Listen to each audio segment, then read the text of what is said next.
দাঁড়া হারানি তুই আমার হাতাইলে যাবি সারা রাত আমার পেটে ব্যথা শোনা মারিস নে মারে না মা মারে কেন মারে না মা মা মারবে মারে না শোনা শোনা বহুত যন্ত্রণা ভালো লাগে না কাজের জ্বালা চোখে মুখে দেখতে পাচ্ছি না বের আছে এখন নিয়ে যাও বাপের বাড়ি নিয়ে চলো এখন এই যে কাজ এই কাজটা করবে কিটা হ্যাঁ কাজের অভাব নেই আমার আর এখন বউ বায়না ধরেছে আমার বাপের বাড়ি নিয়ে চলো কি করবো বাচ্চা এখন সে বায়না ধরেছে বাপের বাড়ি নিয়ে চলো আমার হ্যাঁ তোমার এই আজ শেষ বায়না এরপরে তো আজ যদি বায়না করো তাহলে বলে সহ্য করবো না কাজ কামের সময় এখন বাপের বাড়ি এই যে সন্ধ্যের সময় রাস্তাঘাট আছে ভাঙা তোমার কিভাবে নিয়ে যাবো এই রাস্তা হ্যাঁ রাস্তাতে কিভাবে নিয়ে যাবো রাস্তাঘাট ভাঙা তোমার পেটে আছে বাচ্চা এরপরে তো যদি বায়না করো তাহলে তোমার ব্যবস্থা এখন হবে চলো তাড়াতাড়ি চলো সকাল সকাল যাই বসে থাকলাম প্যাসেঞ্জারও তো এলো না যে কি দেখি করা যায় আকাশটা মেঘলা মেঘলা ভাব ভাই এই যে ভাই কাম খুলে ভাড়া যাওয়া যাবে না যা যাবে রিজার্ভ যাবেন আচ্ছা কয় টাকা দেবেন আপনারা ভাই টাকার কোনো প্রশ্ন না বোর পেটে বাচ্চা বুঝলেন আচ্ছা আস্তে আস্তে যেতে হবে রাস্তা খারাপ তো আস্তে আস্তে যেতে হবে এখন আপনি কয় টাকা নেবেন ভাই আমার টাকা দিতে হবে দুইজনে নিয়ে যাবো একটু ভাবির পেটে বাচ্চা রয়েছে গাড়ি একটু ধীরে শীতে চালাতে হ্যাঁ খুব সাবধানে যেতে হবে বুঝতে পারছি আমার টাকা দিতে হবে 300 টাকা যদি হয় তাহলে আমি যাবো ভাই আচ্ছা চলো ওঠো 300 টাকা কমই চাইছে চলো আর তারপরে অসুস্থ শরীর তোমার আস্তে আস্তে ওঠো এই অবস্থায় তো আপনাদের বেরোনো ঠিক হয়নি ভাবিন অসুস্থ মানুষের অবস্থায় কেটে বেরোচ্ছে আর ভাই যে বায়না এখন কাজের সময় ভাই এখন এই কাজ কাম ফেলাই দিয়ে আবার এখন যাতে আছে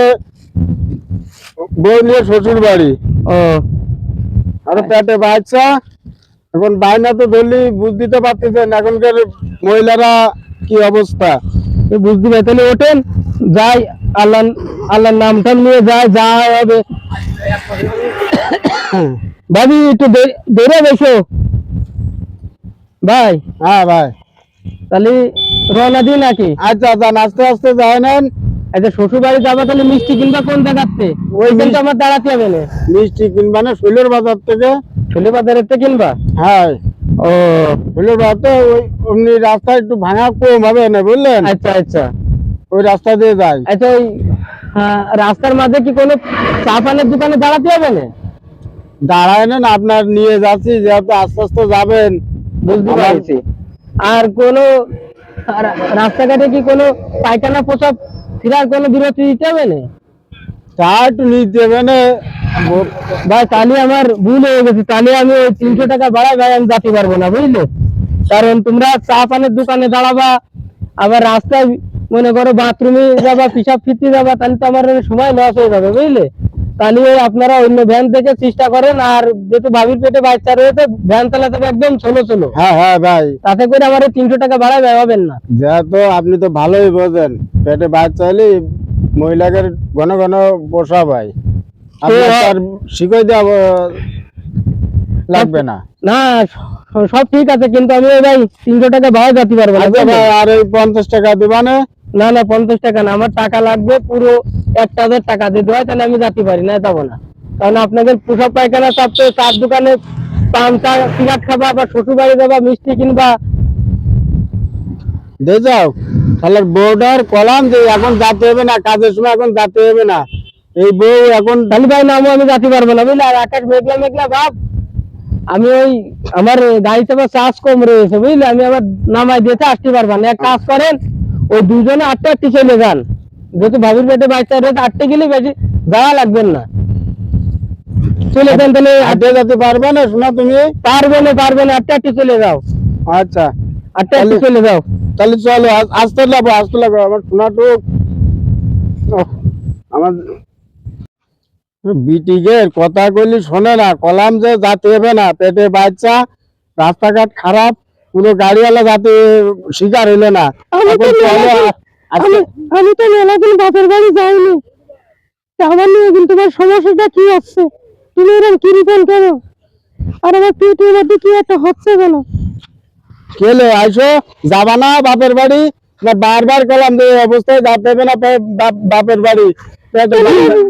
শালা হারামি, হারামি, আমার পেটে বাচ্চা রয়েছে, তুই আমার হাঁটাই নিয়ে যাচ্ছিস? দাঁড়া, দাঁড়া হারামি, তুই আমার হাঁটাই নিয়ে যাবি সারা রাত, আমার পেটে ওরে বাচ্চা শোনা, রয়েছে। মারিস নে। তোর আমি ওরে শেষ মা- করে ফেলাই ওরে দেব। শোনা, শালা কি রে? ওমা মারো না মা, মারো কেন?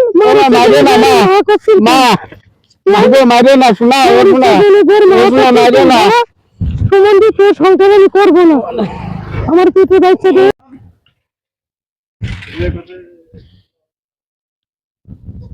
আজকে যে কি মুখ দেখে উঠেছে যে প্যাসেঞ্জার গাড়িতে এসে বসে রয়েছে। ভাই, হ্যাঁ ভাই, ওর সে আপনার সে বউটা কই? আর ভাই বললেন না, কি হয়েছে? বোর কি হয়েছে? দরজাল মহিলা, হ্যাঁ, বিয়ে করে আমার জীবনটা শেষ।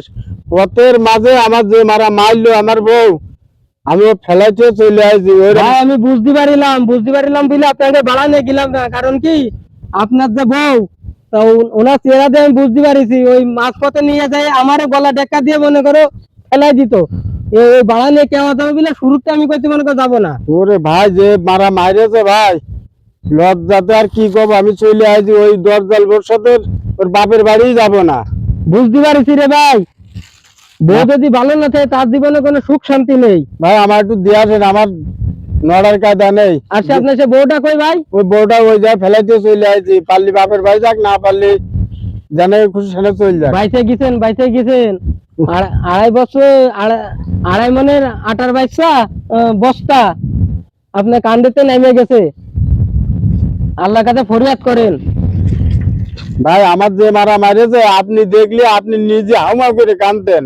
আমি বুঝতে পারছি রে ভাই, আপনার বউ তো হাব ভাব ভালো না, ও তো কোন জায়গায় মানে সেন্টা না আছে রে ভাই। ট্রেনটা না থাকুক আর যাই থাকুক ভাই, আমি বাঁচলাম, আমি ফেলাইতে আটা দিয়েছি, এখন বাড়ি যাবো। বাচ্চা গেছে কয়টা আপনার? বাচ্চা আছে সাইড ডে। ওরে বাবা, সাইড আবার আপনার দাঁড়িয়ে গেছে ঝুলে, আবার এই বয়সে নিচ্ছ বাচ্চা গাচ্চা, তোমার তো লজ্জা সম কম না রে ভাই। বুড়ো বয়সে একটু ঝোঁক হইলো তাই দিলাম। ও বুঝতে পারিছি রে ভাই, পরিবারের পরিকল্পনা মাইনে চলো না। না না, বাংলাদেশের যে অবস্থা, জিনিসপাতির দাম কেমরে বাল্টি আছে, কিন্তু জনগণ তো কমতেছে না রে ভাই। আরে ভাই আমার বিটিটার কলাম যে নিতে হবে না, আর একটা বাচ্চা নিয়ে আই। ওই মাইয়ে নেবো একটা, তাই দেখো এখন দেখি যে আল্লাহ একটা মায়ে যদি দেয়। একটা থেকে দুটো বাচ্চা হলে আল্লাহর কাছে শুক্র আদায় করতে হবে, কিন্তু আপনারা জন্ম নিবন্ধন না মেনে যে বাচ্চা কাচ্চা নিচ্ছাও, এটা তো ঠিক না, এটা তো আছে দেশের জন্য ঘাটতি বলতেছে। ওরে ভাই তো যাই হোক, আমার মহিলাটাই ভালো না ভাই। মেলা কথা বলে ফেললাম আপনার ফ্যামিলির কথা, তাহলে এবারটা যাই আপনার নামাই দিয়েছে। আপনি তো খুব বিবাদগ্রস্তের মধ্যে রয়েছেন।